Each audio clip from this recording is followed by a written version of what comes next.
Olá, pessoal! Olha, estamos chegando. Que gostoso poder revê-los, hein? Toda quarta-feira, às 20 horas, estamos aqui juntinho. Hoje, dia de Santo Antônio, santo casamenteiro. Hoje é o dia especial, né? Nós vamos ter o dia dos namorados. Eu sei, são 8 horas da noite e desse dia 12 de junho de 2024. Mas eu terminando aqui, eu vou sair com a minha esposa também para comemorar o Dia dos Namorados, tá bom? Bem, pessoal, hoje nós temos uma conversa sobre o Luiz Seneme, o presidente da Comissão de Arbitragem, que fez umas declarações aí meio danadas, hein? Nós vamos falar sobre isso agora. E depois, atendendo também a vocês, teve uma história lá em Guarapari, no Espírito Santo, no tempo que nós trabalhávamos no beach soccer, eu e o Wright. Mas quase ele me bateu, mas vamos ver, vamos contar essa história para vocês, tá bom? Bem, amigos, o meu amigo Carlos Alberto Gomes me questionou sobre o que falou o presidente da Comissão de Arbitragem da Federação, da CBF, num depoimento lá na CPI da arbitragem lá em Brasília, com os senadores e tal. Uma coisa, no meu modo de entender, meio agravante, Carlos. Meio agravante por quê? Porque quando ele está sendo questionado pelo senador do Rio de Janeiro, me parece, e ele fez a pergunta de como era feita a comunicação para o árbitro na questão do VAR durante uma partida. E ele veio, no meu modo de entender, vejam bem, no meu modo de entender, ele veio com uma pérola assim, dizendo que na cabine do VAR eles têm vários monitores e eles selecionam a imagem para mandar para o árbitro, como é aquela dúvida, ou de um pênalti, ou de uma expulsão por agressão. Então, que eles manipulam não, que eles fazem uma colocação de câmeras que seja favorável para o árbitro definir. Então, pessoal, esse posicionamento que o Luiz Seneme falou, eu acho grave. Por quê? Porque, vejam bem, não que eu seja contra o VAR, eu acho que é necessário, inclusive, porque a tecnologia tem que ajudar também no futebol, né? Já ajuda no vôlei, no basquete, né? No tênis, então por que não no futebol? Só que tem momentos, pessoal, que nós temos que ter aquela habilidade para poder falar as coisas. E o seu Seneme, nessa CPI, ele falou que os árbitros da cabine de VAR, eles têm várias câmeras, como eu disse, e selecionam uma para mandar para a arbitragem, se houve o pedido de VAR, não é verdade? Mas aí que está. Está dando brecha para quem? Para esse textor aí, o dono do time do Botafogo, para as reclamações. E para muitos torcedores como você, Carlos, que questionam às vezes o posicionamento do VAR.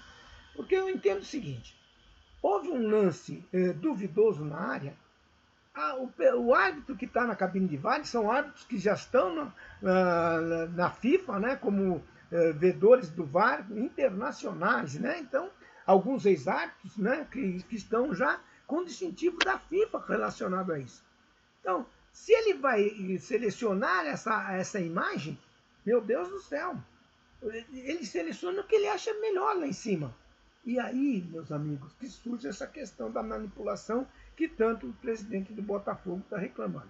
Então, eu acho que deve ser revisto esse posicionamento do Luiz Seneme, né, para que nós possamos nos tranquilizar e sabendo que quando o árbitro for chamado para o VAR, é porque aquela situação foi bem colocada pelo pessoal que está lá na cabine. Se não, Carlos, a gente vai ficar perdido com isso. Na minha opinião, muito mal essa colocação do Wilson Luiz Seneme, o presidente da Comissão de Arbitragem, e vai dar muita coisa para falar daqui para frente. Vamos ver os posicionamentos como surgirão depois disso. Já vi várias matérias na UOL, em outros casos nos YouTubes. Então vamos prestar atenção, seu Wilson Luiz Seneme, que o que você falou ficou meio grave. Tá bom? Então vamos esperar os próximos passos. Bem, pessoal, o que eu tenho agora para contar para vocês? Foi muito engraçado o que aconteceu. Antes disso, quero mandar um abraço para o meu amigo Zezé lá no MESC e para o Juarez. O Juarez que eu falo para vocês é meu amigo, que é da Churrascaria Boiadeiro, que fica ali na Avenida Piraporinha 100. Isso mesmo, Juarez, um grande abraço. O pessoal está indo lá com você, hein? Daqui a pouco eu bato a porta.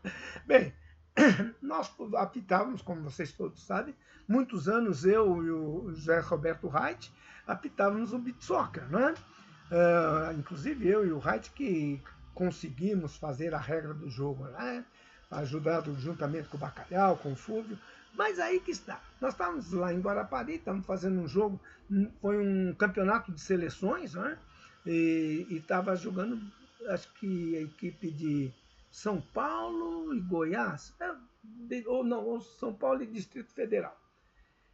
E o que acontece? Durante a partida, um jogo pegado, né? Porque São Paulo tinha os jogadores selecionados que eram da seleção brasileira e era dividido nos clubes, nas equipes dos estados, e estava lá Jorginho, Nenê, Buru, nossa, estava bastante gente disputando essa competição.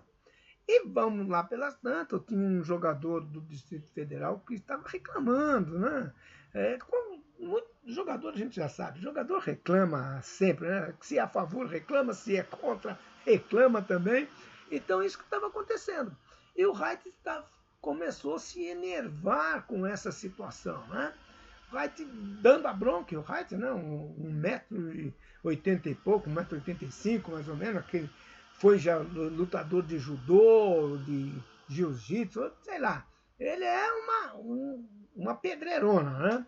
E o cara reclamando, nós apitávamos em dois, né? Como vocês assistiam o beach soccer, eram dois árbitros, né? Um apitando fora, que tinha um árbitro reserva. Mas o que fez a situação? Calma, Reit, calma, porque eu estava vendo que a situação iria piorar, né? Aquela situação iria piorar no caso das reclamações. Ainda tivemos um intervalo, conversei com o Reit, vamos, não, baixinho, né? 1,66 m, baixinho, não, o cara tá me deixando nervoso, se ele me perturbar, eu pego esse cara. Não, Reit, vai estragar a festa, o jogo, e fica muito mal para nós, né? O seu nome, José Roberto Reit. Mas tá, tudo bem. Chegamos, fomos para o segundo período, e o cara reclamando, o cara continuando dando, né, aquela. Sempre tem um que sai da linha, né? Sempre tem um que. Mas chegou no terceiro período, jogo pegado, uma falta que o Reit marcou. O cara xingou, né? Falou esses palavrões que não precisa se repetir aqui, né? Quem joga futebol, quem acompanha o futebol, sabe que o cara fala os palavrões mesmo. E xingou o Reit. O Reit partiu para cima dele. Quando ele partiu, eu estava mais ou menos, porque tinha sido falta, eu corri para parar e para brecar o Reit. Meu amigo, o Reit daquele tamanho, sai baixinho. Ele deu duas passadas de mão assim, que se eu não dou uma saidinha assim, lá, boxeador, eu tinha tomado 2 catiripapo e o cara que merecia não ia tomar. Mas o Reit foi, aí eu consegui, calma, Reit, aí o carinha ainda queria, insistia pro Reit ir para cima dele. Quer dizer, naquela situação, o que eu deveria fazer? Justamente isso. Talvez hoje, pensando bem, eu puxava o cara e deixava a turma segurar o Reit. Mas na realidade, gente, olha, eu passei um bocado, porque o Reit deu 2 passadas de mão assim por cima de mim, que se pega, eu estava estendido no chão. É coisas do futebol. Mas graças assim a todo mundo lá, seguraram o Reit, conseguimos tirar o jogador que estava expulso, enfim. Por pouco, mas muito pouco mesmo, como diria meu querido Silvio Luiz, eu quase tomei 2 catiripapos. Mas tudo bem, isso são coisas do futebol e essa foi muito engraçada. Depois a torcida começou a fazer a maior gozação com o Reit, comigo. Baixinho, não apoiou porque você é pequeno. E assim foi até o final da partida. É isso, gente. Sempre nós temos alguma coisa. E essa foi muito interessante. Aproveito e mando um beijão lá pro Reit, meu grande amigo. Trabalhamos muito tempo juntos. Para vocês, um bom dia dos namorados aí, hein? Que eles não vão esquecer o presentinho para a namorada, tá bom? Um beijo. Quarta-feira estaremos de volta, hein? Fui!